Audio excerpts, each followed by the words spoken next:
Welcome to McPlum, simple solutions served daily.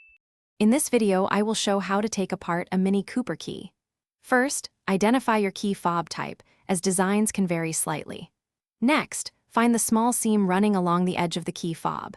Carefully insert a thin, flat tool, like a small screwdriver or a plastic pry tool, into this seam.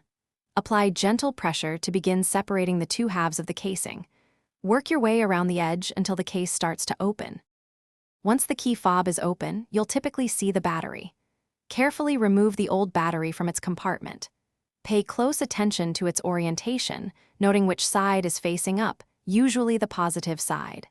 Now, take your new CR2032 battery and insert it into the compartment, ensuring the positive side is facing the same direction as the old one. This ensures proper function. With the battery replaced, you might want to access other internal components. Gently lift the circuit board out of its housing, being careful not to damage any connections. This is a good time to inspect the rubber button pads for any signs of wear or damage. You can also use a soft brush or compressed air to clean any dust or debris from the circuit board and the inside of the casing. Ensure everything is clean before reassembly. Now it's time to reassemble your Mini Cooper key. Carefully place the circuit board back into its designated spot, ensuring all components are properly seated.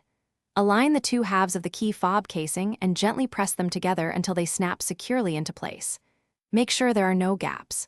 Before you go, check the description for a link to some fantastic leak-proof containers and other great deals.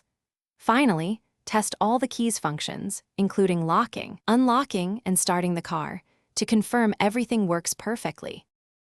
Thanks for watching. Stay juicy and subscribe.